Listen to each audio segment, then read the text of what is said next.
Welcome to another episode of Systematic Geekology.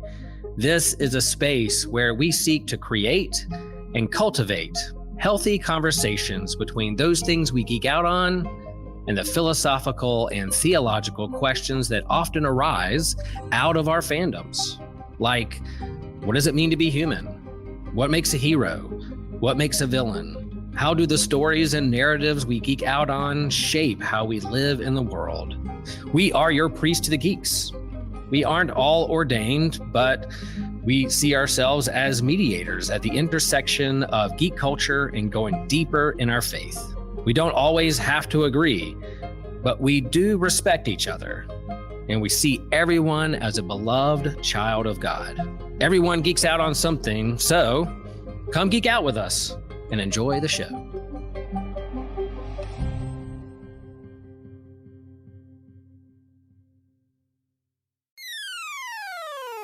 You're listening to an Anazao Ministries podcast.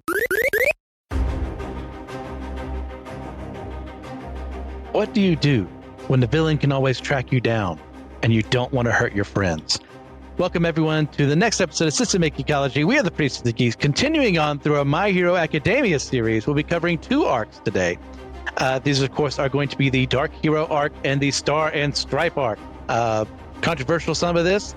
Lots of it, other really good fun. But it's not just me, Christian Ashley, your main host here. I'm also joined by Alex. How's it going, Alex? Hello, what's up? Yeah, we're going to have some fun today. I'm fairly certain I knew you were a My Hero person. So I was like, oh, yay, Alex is going to be on this episode too. So, Alex, throw that in mind. What have you been geeking out on recently? Oh, what have I been geeking out on recently? Well, I've been catching up on the My Hero Academia episodes. I will be honest about that. I did go through Dark Hero arc, and I just started the Stars and Stripes arc, so bear with me. But I kind of know the gist of it. But yeah. It's all good. Okay, we'll get through it. We're going to have some fun. Mm-hmm. Yeah. Now, me, I got back into playing. I needed the game while I'm waiting on some money so I can buy other games later on. Just replaying Assassin's Creed Odyssey again. It's going to occupy my time for many weeks, maybe even months. So that's where I'm at. Nice. So you didn't come us to hear just about what we're geeking out on. You came to actually hear, especially since if you've been with us since the beginning, continuing on through the My Hero Academia series. This time we have two arcs to cover. So Alex, we're going to start with the Dark Hero arc first. And would you like to join me in describing what happens here? Sure. So, well, basically, this is where the plot really gets thick with the story. And Deku, as the big loving hero that he is, he has all this pressure on him now because it's outed that he has, I get it mixed up, one for all. One for all. I've done it like every single episode. I get confused every time. I get it switched up. But one for all.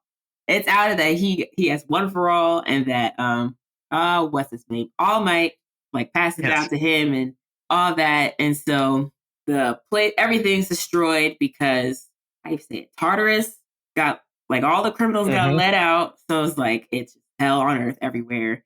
And UA is on lockdown. It's a shelter for everybody that wants it.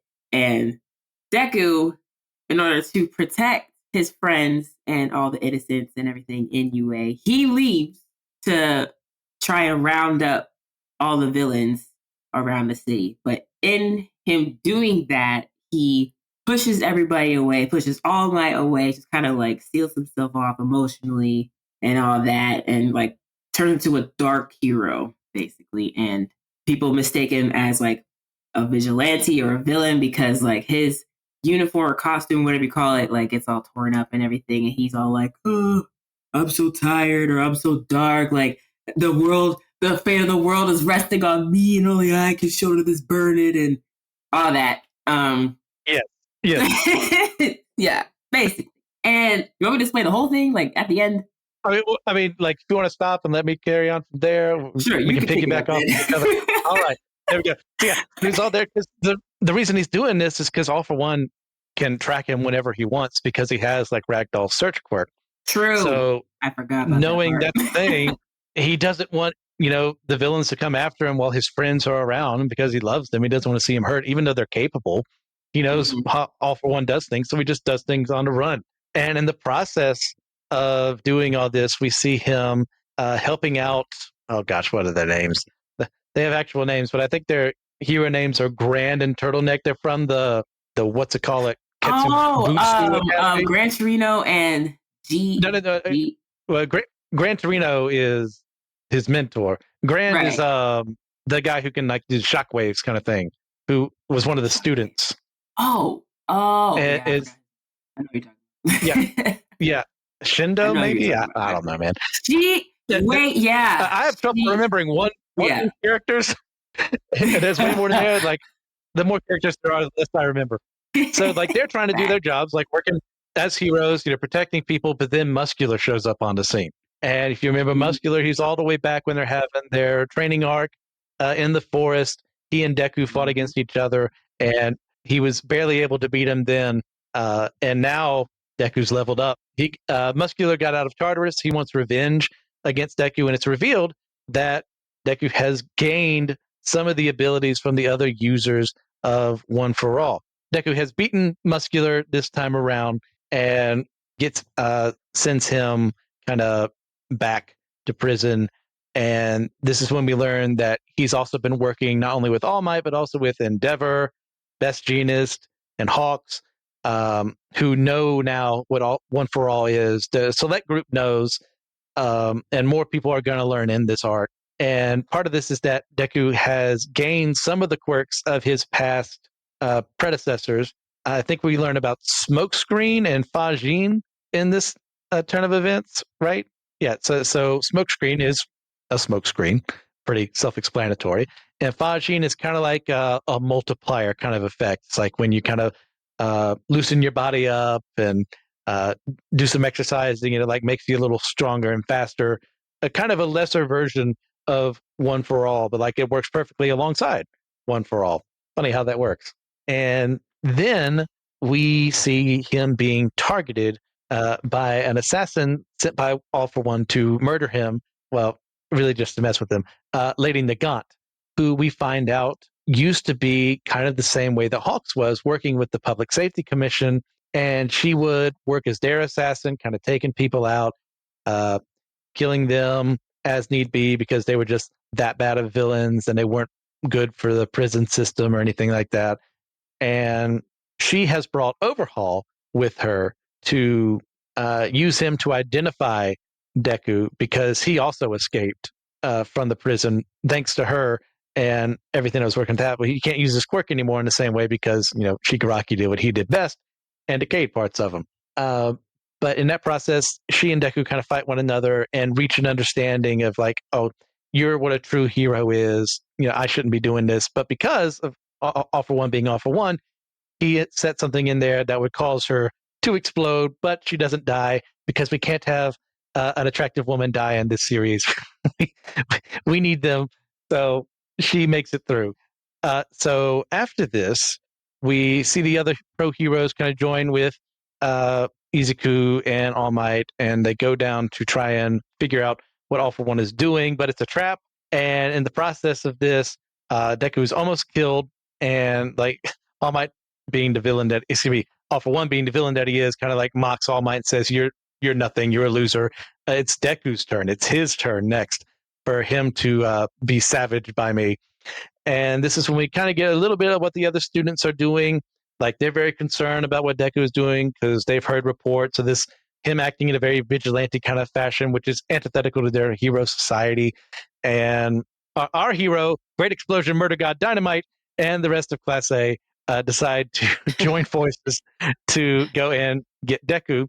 And they end up talking to him, and he's like, "No, don't you understand? I can't stay with you guys. I have to leave.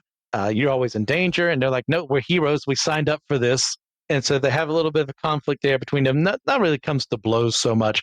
And it gets to the point where, Chaco kind of speaks a little bit. Then Bakugo speaks about how, like, back in the day, like, he was always, like, feeling inferior to Deku, even though, like, obviously he was the one who had the greater quirk and actually had a quirk, and he apologizes for everything that went on between them. And in the midst of this, Deku finally just kind of like collapses from exhaustion. Then a little couple minor things. We see him, wake up, get a little better. We see a lot of the civilians are now being brought to all the hero schools to protect them because their protection is far better than just living out in the open with the villains all around. We see as well, All Might goes to go meet Stain, who is still in prison because he stayed inside because he knew he needed to be there. And we learn that Shigaraki is about to reawaken again. So they have about a month, I think, to figure out where. Oh, that's right. It goes to 3 days. Yeah. We figure this out soon because he's coming back out. And this is when All Might's like, okay, Japan, we can't do this on our own. We need to call out for help.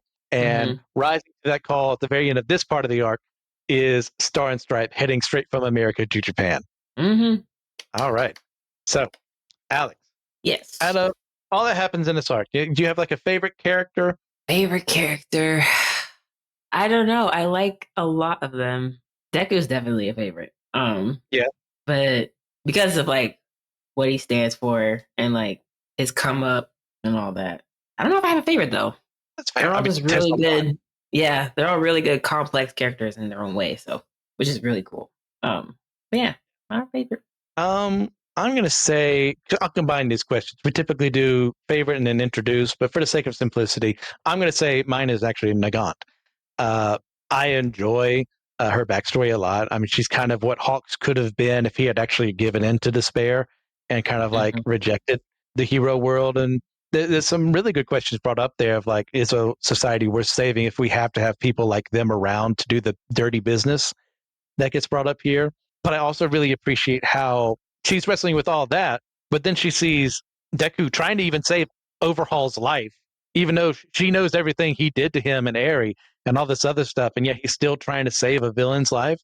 And it kind of goes, oh, okay, well, maybe I was wrong about what a true hero is. I appreciate a character who can recognize her own flaws and then work on it, even though they explode. But she's okay. She comes back. Yeah, she does. All right. How about a favorite scene or moment in this arc? I know the answer.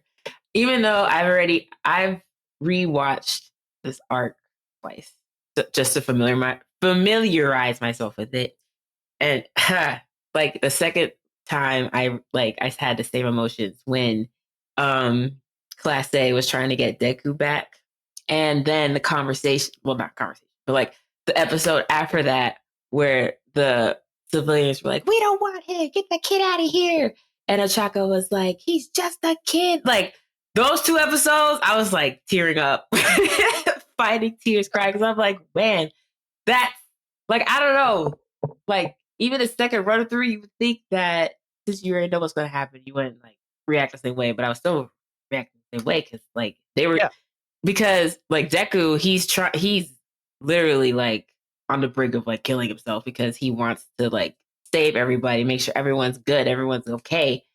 But then his friends are like, no, like we're okay, Trust like we can take care. Yeah, trust us. Like we can help you. Like accept our help. Let us help you.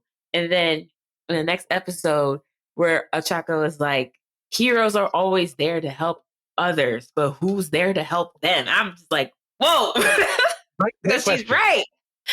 Yeah, she's right. So yeah, that's my favorite. Those are my two favorite episodes. Yeah, excellent choice. Yeah, because you understand everyone's motivations there. Like Deku wants to keep everyone safe, knowing who he's up against. He can show up at any time and pretty much steamroll everyone if they don't have a proper plan in place. Or he can send someone else to do his dirty work. So if he goes on his own, yeah, it's a lot harder for that to happen to the people he loves. But he puts himself at risk. And they're like, that's unacceptable. Like, I understand your reasons behind it. You know, I'm grateful. But at the end of the day, idiot, we love you. So like, hang out with us where there are more working together so you don't run yourself ragged, because he does. Like, he looks very un-Deku-like throughout this arc, because there's very little positivity. Yeah, he's still a hero. He's still doing good things, but it's the wear and tear is very obvious. And if he stayed this way, it could have gotten a lot worse if they hadn't have intervened. So that's a great choice. For me, I'm going to go with like the rematch between Deku and Muscular, and because I'm always huge on you have earlier arcs with a hero or another shonen character, what have you, and they face off against a bad guy, and it's a really tough fight, and they gave it their all and barely squeak out a victory at the end. And then I'm also huge on that villain comes back, but they didn't level up as much as the hero, and it's just over. Like he makes a complete and utter fool out of Muscular after he had just taken out two other heroes. Like it's good to like see someone be put in their place. Yeah. That was a satisfying fight. I almost forgot about that one. Well, but speaking of fights, do you have a favorite fight? Do I have a favorite fight? Yeah. My favorite fight. It's tied between in this arc. That's fine. Oh, in this arc, man, dang it. Well, I know. Oh yeah, no, my favorite fight is not in this arc. You know what? Go ahead and tell me your favorite fight. You haven't been on to ones before, so I want to hear your favorite fight overall. All right. So it's tied. My favorite. I don't know. I always loved it. So, the fight that Deku and Bakugo had in the wherever area that fight. I don't know why I love that kind of stuff. It takes me back to Naruto when Naruto and Sasuke first had their big fight. That's what it took me back to. And so I really like this one. And it's also where they finally like kind of came to terms of like how much they've each grown and how different they are, and like kind of started like their friendship for real. I kind of like that. And then the other fight that's tied with it is when I forget what arc, but it's when Deku first saved Eri from what's his name with the Overhaul. Oh yeah, Overhaul. Again, all the characters are in the series, remembering everything and then remembering the arcs and remembering exactly when something happens. It's a lot. Yeah. There's so much that goes to this show. But yeah, that fight, because I don't know. That was so great choice. So I guess the answer to that question too is going to be All Might All for One for me. Just to see like All Might almost what he would have been at his prime, taking down All for One, using up the last of his embers inside of him, or what he thinks are the last embers, just with the feint that he uses to take All for One out, like the punk that he is, and like pointing to the cameras, saying "you're next," and having the world interpret it one way, but Izuku knows it's for him. Oh, great moment. So in this arc, what would you say is your favorite? In this arc, I don't know if it's my favorite, but the one that stuck out to me the most was when Deku took out. You said her name. Nagant. Nagant, yeah, took out Nagant because it painted a dark side on heroism too, because heroes don't kill. Yet she was called to do that stuff. So I like that fight because it was also like kind of a redemption thing for her too. Even though she almost exploded. Well, she did explode. Almost exploded, kind of. She came back. I think your internet was a little spotty for that one. I made the aside of that we can't have a beautiful woman die in the series because we need them around. Well, wait, did what's her name die? Well, spoilers. But anyway, if you haven't caught up, I'm sorry. I just wanted to mess with you. You're golden. Period. I was watching the plot. But yeah, I like that fight. Yeah. But that's also my answer. Because of everything that has been mentioned before. It's like the clashing of ideals of Lady Nagant. It's like, well, I've seen how hero society actually works, and now the villains are coming in. I don't really like them, but what am I going to preserve? I'm just going to look out for number one, and I'm going to do whatever it takes. And then she sees someone who does the exact opposite of that and doesn't respond. You're just being naive. You're just an idiot. You're just a kid. It's like she has some of those thoughts, but at the end of the day, she goes, oh, no, you're what I used to be or wanted to be. So why am I doing this now? I love when you can have a character conflict like that, where they realize, oh, you can easy with every shonen ever. You can always go, it's so easy. We can do the talk no jutsu every day, all day long, and then the villains will always come back to the hero's side. But there's a good thing to show in something like that when you're portraying this right. It's like reaching out in empathy to someone else who needs help, even if they themselves don't realize it, to come back to who they used to be better than they are right now. And Deku's fight versus Lady Nagant, that's perfect for that. Absolutely. All right. So we will move from there to the Star and Stripe arc, commonly one of the most least popular arcs in My Hero, in many people's opinions. So we'll see how we feel. Alex, would you like to start us, or do you want me to go? You go. I will take all of it. So, as we saw at the end of the last arc, Star and Stripe, who is the #1 hero in America, in a very All Might looking kind of costume and appearance, to the point where people are like, what, is she like his daughter or something? Like, no, something different's going on there. She is traveling to Japan on top of a jet with her bros, who are all these American fighter pilots who have become like best friends with her and help her with her heroing in America. And they're breaking protocol because America and the rest of the world is like, nope, this is Japan's problem. It's not our problem. We don't want anyone to lose their quirks to Shigaraki or All for One. But she's like, nope, I'm the #1 hero. I'm going to do what's right. And she heads that way. And in the process, Shigaraki awakens and then goes after her with some Nomu. And this is when we find out that her quirk is known as New Order. And she can have 2 rules in effect at a time. And she uses one of those rules to always keep her physique and powers to be similar to that of All Might. And the second rule changes all over the fight. So it's kind of a game of cat and mouse between Shigaraki and Star and Stripe of who can get the edge over the other, like which quirk is she going to change with New Order, and him figuring out how her quirk works.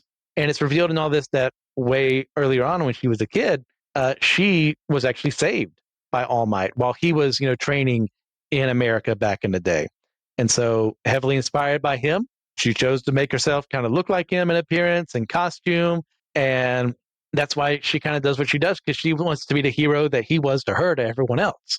And that's what drove her to become #1 in America. And it's at this point that Shigaraki kind of figures out everything about her quirk and goes to steal it. But in the process, she uses up one of her rules to make a rule that says, if this quirk interacts with other quirks, those other quirks start dying off. She words it a little differently, but that's essentially what happens. And so, Smart.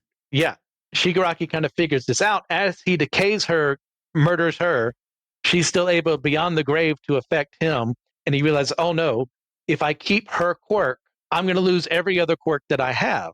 So he then goes to try and find someone he can transfer her quirk to so that he can keep the other ones. And a lot of his quirks end up dying, being taken away. And like her final, like, screw you to him is like, you had to deal with the after effects of this. Yeah, you killed me, but you're way weaker than who you used to be. And he's able to find some random Joe Schmo, I think, give him her quirk, and then keep the other quirks that he has. And then for sure, like the rest of the world's like, nope, Japan, you're on your own. We don't care about you. Because if she's not making it out, our other heroes aren't making it out. Just acting out of like cowardice and self-interest. And that's when we go back to 1A, and where All Might tells everyone, now we have like a week before everything is kind of completed with everything, which is a lot better than it would have been because of Star and Stripe doing what she did. Anything you want to add? No. Okay. All right. Favorite character in this arc? I would say Stars and Stripes. Okay. Yeah. What about her? I mean, it's not every day you see like a superpower female character in an anime. So I thought, first of all, I was like, okay, she's cool. And then her quirk was cool. And the way she like kind of, I just love those little things of how like even in death, she's like, ha, sucker, I still got you. Like, I love those things. Yeah. No, that's great. Yeah. Yeah. She's a character I have flip-flopped on so many times because there's like aspects like, yes, I love that. And there's others like, oh, you just exist so that you can nerf Shigaraki in the final arc. And I've gone all over the place on that because when I was reading this as it was releasing manga wise, I was like, okay, I know exactly why you exist. This is exactly what's going to happen to you. You're going to die, and then he's going to lose some quirks or something like that. And that's exactly what happened. And it was like, oh, so you've made this really powerful female character just so she can die. Just And to that's a very die, cynical way of looking at it.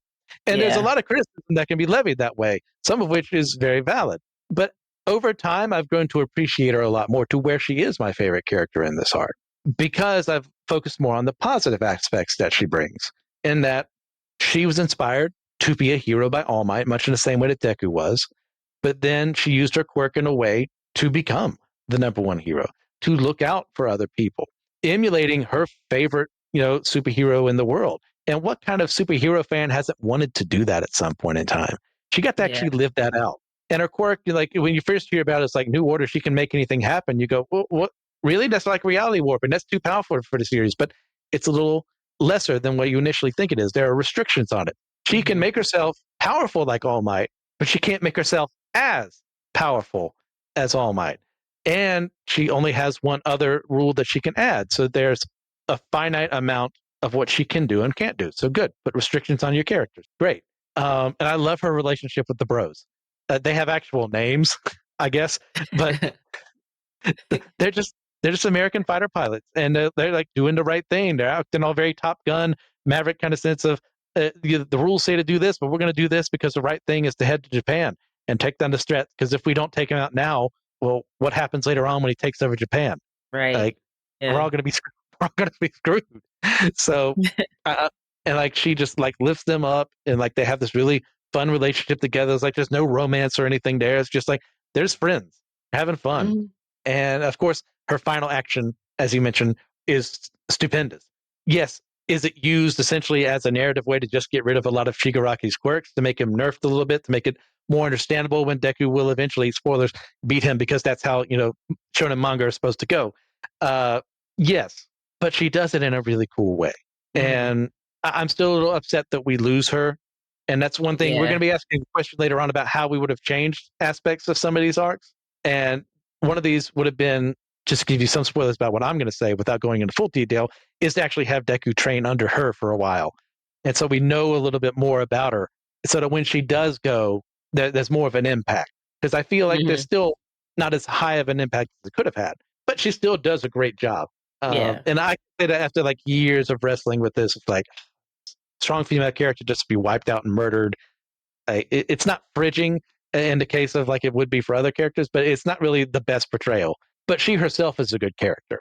Mm-hmm. All right. So do you have a favorite scene or moment from this arc? I can't remember much of this arc, so I don't know if I can answer that question to the best.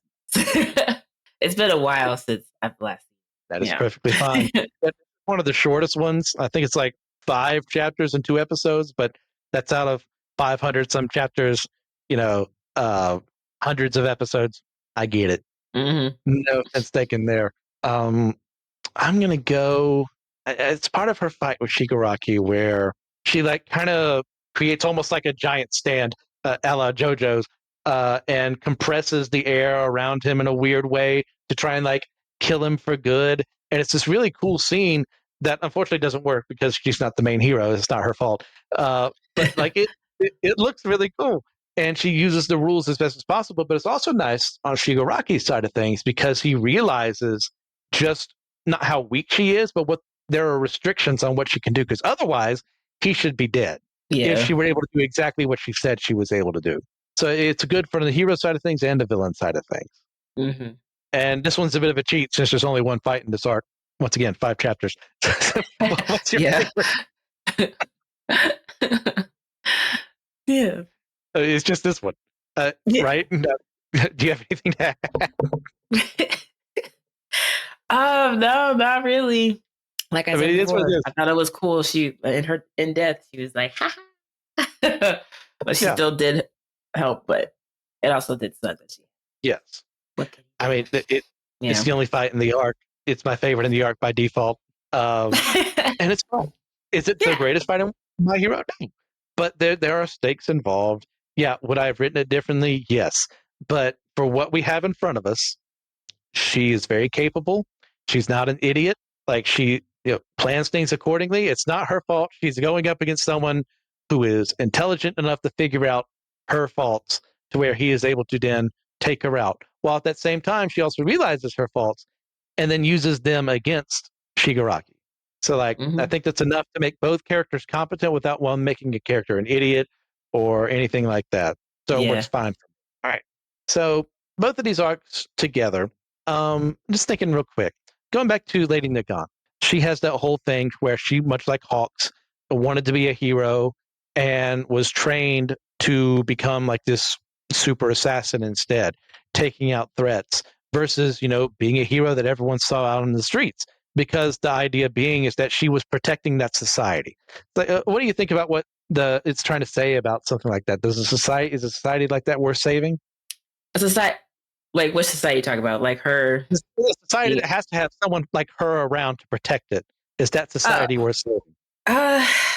I would say yeah. Okay. Because because that whole thing about her, it just kind of just spelled out like it's not all like obviously it's not all sunshine and rainbow. And like I don't know, it's not even just her. Like what's Dane, the hero killer. Like obviously his methods were not the greatest, but the reason why he did it though, it kind of made me think because it's like okay, a lot of these heroes, are they actually in it for the right reason? Yeah, like are they there for the right reasons, or are they just there for like the fame and whatever? Like, is your heart in it? So it's like characters like that when it makes you think like, wow, there's another side. Yes. So I think, yeah, I would say because I don't think they all choose that life. It just kind of like, especially her, like she didn't choose that. She didn't want to do that. I don't think, what I remember.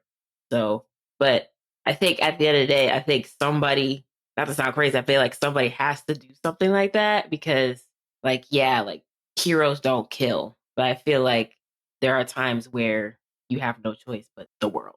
You know what I mean? So yeah, it's very slippery somebody got to slope. do the dirty work. Yeah, and I'm with them. Like, I'm not happy about it. Don't get me wrong. Yeah, but yeah. Look, there are some things out there that you need extra normal means to take care of. And I know there's other people on the show who are just going to disagree with us on this, and that's fine. They can be wrong. But the idea being, it's like we live in an imperfect world. Yeah. We live in an imperfect society. And it's good to have heroes out there doing work. And I'm not just talking about the real world. I'm talking about them specifically first. Is you need to have people who are willing to get a little dirty. Should they get dirty? We can debate the morality of that. But based on the rules that society has on how things are supposed to work, if you let these people run amok, more people are going to die. So my argument would be it's a greater good to allow someone to go out there and act like that assassin, to take those people out, while at the same time having people to keep those people making those decisions in check to make sure they're just not willy-nilly like killing people off the street who could maybe be a dissident or someone like that to cause issues in a political spectrum. Yeah, that's an idealized version of something like that, but you need to have someone out there doing the dirty work. No one likes security agencies around the world, intelligence agencies, but their job is to protect the nation they're supposed to, be in and live in. So they do things that are very unscrupulous. And then sometimes they go way too far. And that's why we should have regulations around these things to make sure they can't do whatever they want. But for someone like Lady Nagant, you need someone like her because you need society to look at heroes foremost as like the ultimate tier of what things are supposed to be like, to inspire them to be that way themselves. And then you have someone like her who does the dirty things where, yeah, she'll never get the fame and glory for it, but she can look at that society she helped protect, just much like Hawks chooses to look at the situation and go, it was worth it because I made things easier for heroes, or because they didn't have to worry about that person spreading this bio plague or whatever, because I took them out of the equation. Yeah. And look, yeah, that's an easy thing to say in a fictional universe. And I know I'm not trying to conflate real and fictional here, but I get it. I would be more of the opinion there's a greater good being achieved by allowing something like this to happen because you take someone out who could cause more harm. Yeah. Yeah. But at the same time, you need to make sure there's someone around to make sure those people are being held accountable for their actions, which is easy to say and a lot harder to do in practice. Yeah, exactly. So what was your take on when you learned that like the other nations of the world are like, nope, good luck, sucks to suck, Japan, you're on your own? Well, at first I was like, okay, I kind of understand why they would want to pull back. But at the same time, it's like, she nerfed him. If anything, this is the best time for y'all to come and pop off. Like, what? Like, okay, yes, rest in peace. But at the same time, she literally like set it up for like she nerfed him. I feel like if all the number ones around the world could come together now, it would have been them, and they would have had a better chance. I don't know. I think they should have won. I mean, you get into things like you have to think about foreign interference in another country, in a sovereign nation. How do you do that? I understand that. That's something like America wants to call itself the police force of the world, and I'm mostly behind that idea. But that comes with repercussions for how you conduct that. So sending other people, it sends a message about, oh, if I do it here, I could possibly do it there. And that's not what you're intending, maybe. But you have to think about those optics. And then you have to think, oh, no, I don't want my number one heroes to lose their quirks, too. Especially when maybe we're not as powerful as who the people are in Japan or something like that. But at the end of the day, they're wrong because they're living out of fear and complacency rather than seeing someone in need and looking out for them. And they're being very short-sighted because, yeah, he's stuck to Japan right now. But what if after he's taken all the pro heroes there, what is he going to do next? Is he going to be satisfied with Japan? The answer is no. Especially for like a card-carrying villain like All for One, like his whole shtick is he wants to be the demon king of the world. Not just Japan. All for One. He wants to be top dog. Yeah. So I get it, but at the same time, it's just short-sighted thinking of not wanting to risk something, despite knowing if he gathers that power and steals all those other quirks along the way, you give him as long as he wants. You've just made him, he made up the quirks that he lost from Star and Stripes. So you're not striking at the right time. Yeah, that part. And also there's two of them running around right now. You got the All for One and Shigaraki. It's all over the place in that regard. It's a mess. Well, Alex, do you have anything else you'd like to add? No. Okay. I think that's it. Yeah. So as far as rating and reviewing both arcs, starting with Dark Hero, out of 10, what do you think you're going to rank it? I'm going to rank it. Okay. That's my favorite arc. Favorite. All right. No question. No doubt. That's a 10. I don't know. I just love stuff like that. I love when the hero takes a dark path before coming back to the light and does some soul searching. I love it. Yeah. Wow. Okay. Yeah, I'm throwing a 9. I'm still really positive on this. And there's a reason we're going to be doing the bonus question later. There's some things I'd like to change. So we'll get to that later on. If you can join us over on Captivate or Patreon and support us that way, and you can listen to that bonus question. So yeah, I'm giving that a 9 out of 10. 10 out of 10 for you. How about Star and Stripe arc? What are you thinking? Star and Stripe. I don't know. It was kind of annoying when other countries kind of pulled back at the end. But it was still pretty good. I would say, I guess 7 out of 10. Okay. Yeah. I think she died. I think maybe 6. If you'd asked me like when I was reading the manga, I probably would have said like maybe 2 out of 10, 3 out of 10, because I was just like so upset with how they handled it. But like as I've given it more time to think about it, and like there's still some things I'd really change, including stuff we'll talk about in the bonus question. But I'm gonna give it a 6 out of 10 because I think ultimately it serves a good purpose in a story. Yes, they could have handled Star and Stripe better, but she herself made an impact that lasts for the rest of the series. So without this arc happening, what happens later wouldn't happen. So I'm going to throw him a bone and give him a 6 out of 10. Nice. Right. So, Alex, do you have a recommendation for the audience to try out? Like for anything, not just anime? Anything, period. If to the people who like PC games, I'm really into Peak right now. Really fun game. You should try it with your friends. Okay. Yeah. Good. Me, I am really enjoying Star Trek Strange New Worlds. It's been a really fun season. Once again, not a perfect season, but you know what? It's Star Trek. It's fun. It's not Discovery. And I'm grateful for that. So thank you guys for all that you do. Really appreciate you guys reaching out to us, asking us questions. If you want an episode topic for us to discuss, send it our way. You can leave us questions and episode topic ideas at systematicecology@gmail.com. If you get a chance as well, please leave a 5-star review on your podcasting platform of choice. Help us with the ratings there to help us find more people. I'd like to shout out to supporters real quick. Thank you to Aaron Hardy, Daniel Sigmund, Trip Fuller, and James Barrett. You guys are the best, but remember, we all are chosen people, a geekdom of priests.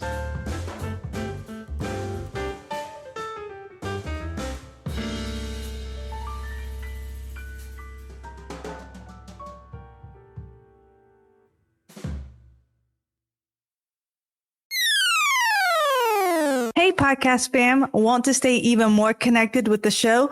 We've got you covered. Check us out on Instagram and Blue Sky, where we're posting exclusive content and bonus videos and fun updates that you won't get anywhere else. From sneak previews of upcoming episodes to bonus content, our social accounts are the best way to keep the conversation going. Plus, it's a great spot for you to interact with other listeners and share your thoughts. We love hearing from you. When you follow us, it helps us grow and continue bringing you the content that you love. Whether it's a funny poll, a quick clip from today's episodes, or just random thoughts, you'll feel more plugged into everything we're doing. So go ahead and hit that follow button on Instagram and Blue Sky. It's one more way to be a part of the show and keep the good vibes flowing. Thanks for being a part of the family, and we can't wait to see you there.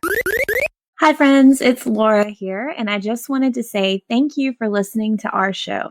Systematic Geekology is a part of a larger podcast network called the Anazal Podcast Network. Dummy for Theology is Joshua Noel's show discussing different theological topics from various perspectives and attempting to give people more questions than answers. My Seminary Life is Brandon Knight's show. It started as him going through what he was learning in seminary, and after he graduated, he's been doing independent studies and has a lot of fun series like on hermeneutics, Bonhoeffer Summer, and worship.